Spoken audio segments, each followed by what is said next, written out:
Todo comenzó hace millones de años con un átomo primogenio. Se formaron estrellas, planetas y por supuesto nosotros. La teoría de George Lemaitre sigue rondando. La Tierra tuvo que pasar por muchos cambios climáticos y cambios geológicos como la llamada deriva continental. Pero, ¿cómo llegó el ser humano a la Tierra? La presencia del ser humano en la Tierra se calcula en 2 millones de años, pero si se compara con la del planeta, constituye un insignificante periodo de tiempo. A través del tiempo se han mantenido diferentes teorías del ser humano, tanto creacionistas como no creacionistas, pero la más acertada es la teoría evolucionista de Charles Darwin, quien plantea la evolución a través de la selección natural. Hace 5 millones de años apareció el primer homínido, separándose de los póngidos. El Australopithecus se distribuyó en el sur de África, abandonó la selva llegando a la sabana africana. Este siguió evolucionando como Homo habilis, quienes aparecieron hace 2 millones de años. Fueron los primeros en elaborar herramientas y los primeros en conseguir refugio. Luego de estos apareció el Homo erectus. Se encontraron en Asia, África y Europa. Eran corpulentos y comenzaron a controlar el fuego, lo que les permite conquistar el territorio. Después apareció el Homo neandertal, quienes fueron humanos primitivos de corta estatura y complexión fuerte. Vivían en cuevas para escapar del frío y del duro medio ambiente. Y por último, el Homo sapiens, quien deriva al Homo sapiens sapiens, quien establece, gracias a la agricultura, el sedentarismo. Pero, ¿cómo llegaron a América? Hay diferentes teorías, tanto autóctonas como alóctonas. La más verídica es la de Alex Hardicka, quien dice que el ser humano llegó desde Asia por el estrecho de Bering. Y entre las teorías autóctonas está la de Florentino Meguino, quien planteó que el ser humano habría evolucionado en las pampas argentinas. Defendía su teoría con supuestos huesos encontrados, pero esta teoría fue desmentida por su propio hermano, que descubrió que eran huesos de animales. Cuando comienza la ocupación del continente, se alcanzan diferentes etapas culturales: el paleoindo, arcaico, formativo, clásico y posclásico. Dentro de estas diferentes culturas se encuentran los mayas, quienes vivieron en la etapa clásica y es considerada una de las culturas más antiguas de Mesoamérica. Se ubicaron en la península de Yucatán. La sociedad de estos se dividía en varios estamentos sociales: los Almegenovs, nobleza hereditaria; Mesegual, hombres del pueblo; Achembal, siervos u hombres; y por último los Pentacovs, que eran los esclavos. La principal actividad económica fue la agricultura. Construyeron diferentes ciudades con pirámides escalonadas. En el periodo postclásico aparecieron los aztecas. Se encontraban en la meseta de Anahuac, México, Mesoamérica. Tenían una sociedad estamental. Su rey era Hueytotlani. La agricultura fue la actividad principal. Y por último tenemos a la cultura inca, que como los aztecas vivieron en la etapa postclásica. Su capital fue Cusco, en Perú, dividiéndose también en suyos. Se expandió por Bolivia, Argentina, Chile, Ecuador y Colombia. En la arquitectura construyeron hermosas ciudades con piedras talladas y hermosos templos. En cerámica destacaban sus urpus. Sus tejidos eran policromos con diseños geométricos. Mientras tanto, en Chile se crearon diferentes pueblos, los cuales nombraremos diferenciándolo en nómades, seminómades y sedentarios. Entre los nómadas tenemos a la etnia changa, tehuelche y ona. A lo largo de la costa centro de Chile se encontraba la etnia changa. En la Tierra del Fuego y la Patagonia se encontraban los tehuelches. Vivían de la caza del guanaco y el yandú. Su característica más resaltable fue que hicieron importantes pinturas rupestres. Junto con los tehuelches, en la Tierra del Fuego vivían los zonas. Vivían de la caza de guanaco y coruro. Poseían un mundo de creencias, mitos y leyendas diversas. Entre los seminómadas tenemos a la etnia mapuche y huilliche. En las actuales regiones del Biobío, la Araucanía y los lagos se encontraban los mapuches, que tenían su propio idioma, el mapudungún. Entre los ríos Tolten y Bueno se encontraba una tribu cazadora, los huilliches.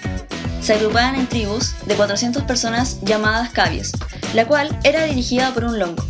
Y entre los sedentarios está la etnia aymara, diaguita y rapanui. Los aymaras se encontraban en una zona geográfica amplia desde Sierra hasta el norte de Chile. Vivían bajo señoríos, el cual denominaba y administraba la metalurgia, ganadería y agricultura. En la agricultura optimizaron la productividad con canales de regadío y terrazas. En los valles transversales del norte chico se encontraban los diaguitas. Fueron grandes artistas, destacándose por su cerámica y su variedad de diseños y formas. Frente al puerto de Caldera se encontraba la etnia Rapanui. Se caracterizaban por sus construcciones megalíticas. Mientras tanto, en Europa, el navegante Cristóbal Colón tenía la idea de cruzar el océano Atlántico a través del oeste para llegar supuestamente a China y Japón.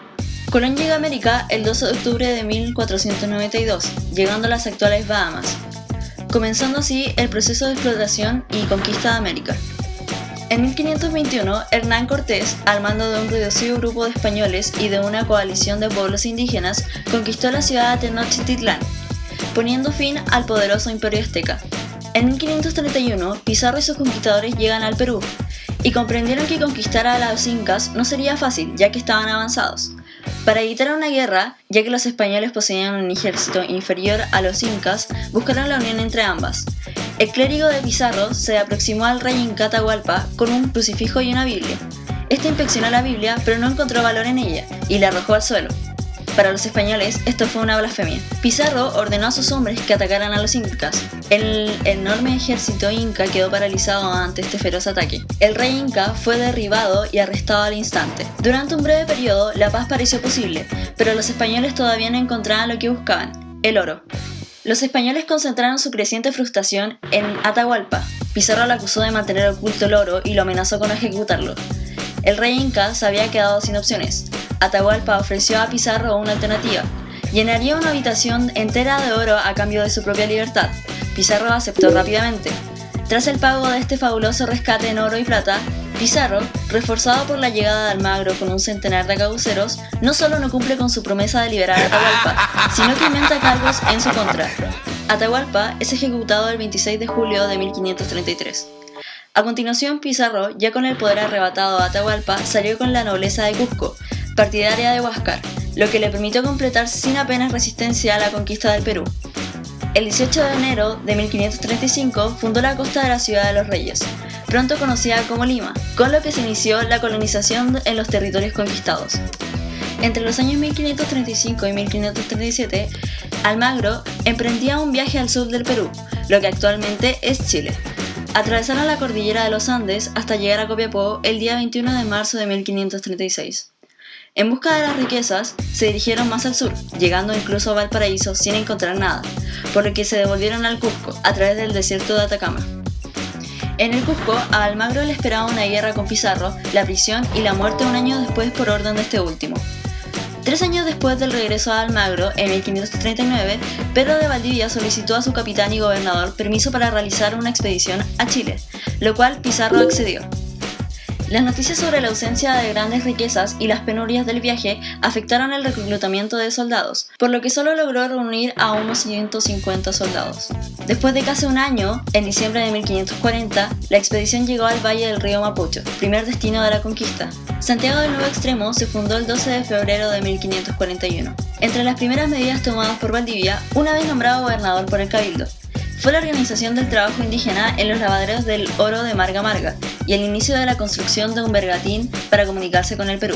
Pero la aparente calma que reinaba en Santiago se vio quebrada cuando los indígenas dirigidos por el cacique Michimalonco cayeron sobre la nueva ciudad, actual Santiago, el 11 de septiembre de 1541. Tras esto, Pedro de Valdivia viajó hacia el Perú para buscar refuerzos. En 1550, Valdivia decidió emprender la conquista del sur de Chile, inició su avance hacia el sur y con ello comenzó la Guerra de Arauco, en la que los españoles se enfrentaron en la fiera resistencia a los diferentes pueblos aborígenes. En esta marcha, Valdivia fundó Concepción, Valdivia, La Imperia. Sin embargo, la fundación de la ciudad de un territorio tan dilatado había provocado la dispersión de sus fuerzas y por lo tanto las dejaba debilitadas. Esto fue aprovechado por los indígenas que Valdivia creía sometidos para preparar con sigilo una ofensiva que, al mando de Lautaro, pronto estalló. Los indígenas lograron el triunfo definitivo el 25 de diciembre de 1553, cuando Lautaro lo derrotó, apresó y mató en los alrededores de Tucapel. A finales del siglo XVII, España y Portugal ejercían el dominio en casi toda Sudamérica. A lo largo del siglo XVIII, el malestar popular de las colonias españolas desembocó en numerosas ocasiones revueltas. Las desigualdades sociales constituían otra causa del descontento en la población de las colonias españolas y portugueses. El odio a los peninsulares hizo que los criollos, hijos de españoles nacidos en América, se unieran a los mestizos y los mulatos, ya que los peninsulares no cumplían con los derechos a favor de los criollos. La conquista de nuestro país tuvo características particulares, ya que se extendió por muchos años debido a la fuerte resistencia que opusieron los araucanos. En Chile, la colonia comienza tras el desastre de Curalaba, en 1598, con el establecimiento de la frontera natural entre los españoles y los araucanos, el río Biobío. La región ubicada al sur de dicho río quedó en manos de indígenas, mientras que las tierras ubicadas en el norte fueron gobernadas por los españoles, comenzando así la colonia en Chile. Esta etapa se caracterizó por un constante cambio de gobernadores.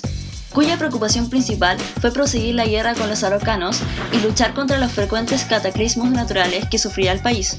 La indignación del pueblo al sentirse discriminado socialmente por los españoles creó un proceso de emancipación que siguió desde 1808 hasta 1826, en casi todos los territorios que eran controlados por los españoles, sosteniendo como idea básica la libertad. En Centroamérica se produjeron algunos intentos de rebelión a partir de 1811. El proceso de independencia aquí fue menos violento que en otras zonas, pero a su vez también más lento. Luego de siglos de explotación, las colonias se sintieron inquietas y comenzaron sus ataques independistas. Estos fueron dirigidos por los criollos y era básicamente de carácter liberal. En Sudamérica las luchas fueron divididas en dos fases. La primera comprendía entre 1810 y 1816. El virreinato del Río de la Plata logró su independencia de forma parcial. En la segunda fase, de 1816 a 1825, las colonias se independizaron totalmente de España. En 1810, Chile desarrolló un proceso similar al de las otras colonias españolas, que rompieron sus vínculos políticos con la metrópolis. El 18 de septiembre de ese año, el Cabildo de la ciudad de Santiago delegó sus poderes en un grupo de 7 personas que conformaron la primera junta de gobierno. El 12 de septiembre de 1817, las tropas realistas sufrieron una decisiva derrota de la batalla de Chacabuco a manos del ejército patriota, apoyado de tropas argentinas. Un año después, Bernardo O'Higgins proclamó la independencia absoluta de Chile. No obstante, las tropas realistas controlaron casi la totalidad del sur del país hasta 1818 y no fueron expulsadas completamente hasta 1826. Por esto, cada 18 de septiembre los chilenos celebramos la primera vez en que nuestro territorio fue gobernado por personas que realmente conocían los problemas que tenía todo el pueblo, y es desde ese instante que se inician sus ideales desde la libertad con Bernardo O'Higgins. Tras la abdicación de Bernardo O'Higgins en 1823, se inició un periodo de inestabilidad política conocido como la anarquía. Durante este periodo, los diversos gobiernos que estuvieron en el poder se dedicaron a buscar la mejor manera de manejar el país, cambiando tanto de punto de vista como de constitución. La primera de estas constituciones fue redactada por Juan Egaña en 1823. La última de estas constituciones apareció en 1828, siendo redactada por José Joaquín de Mora. Este periodo llega a su fin con la Guerra Civil de 1829 a 1830, en la que diferentes partidos políticos se enfrentan por el poder a la naciente república. Luego se destaca la República Conservadora en 1833, con la promulgación de la Constitución, hasta 1861. En 1855 se hizo la redacción del Código Civil por Andrés Bello e impulsado por Manuel Montt. En el proceso de colonización se formaron ciudades como Puerto Montt y Puerto Varas. Este periodo acabó con el alejamiento de la Iglesia Católica al partido, haciendo que éste se dispersara. Cuando acabó el periodo conservador, inició la República Liberal, la cual fue un periodo de la historia de Chile que se extendió desde 1861 a 1891. Después de la división del Partido Conservador, se promulgan las principales reformas constitucionales que limitan el poder del presidente y amplían la del Congreso Nacional. En este periodo se acordaron diferentes reformas, las cuales se limitaban al poder del presidente. Finalmente, la República Liberal concluyó en 1891, después de las presiones políticas ejercidas por la mayoría del quórum parlamentario. Durante el liberalismo ocurrió la Guerra del Pacífico, el conflicto armado más importante al que se ha sometido Chile. Significó la extensión al norte del país y aconteció entre los años 1879 y 1883. En el fin del periodo liberal, en 1891, la situación política del país devino en el estallido de la sangrienta guerra civil que terminó con la vida de un presidente, José Manuel Balmaceda. Esta guerra dividió a los chilenos por muchos años e implantó un nuevo régimen político que conocemos como parlamentarismo. A finales del siglo XIX comenzaron a darse las primeras señales de un cambio de actitud frente a los problemas sociales, llamado la cuestión social. La concentración de población en ciudades y centros mineros, el incremento de la miseria y la inexistencia de leyes laborales contribuyeron a un aumento de agitación social que se expresó en huelgas y otras manifestaciones de protestas. La élite gobernante no fue capaz de solucionar la cuestión social y una parte de ella negó su existencia.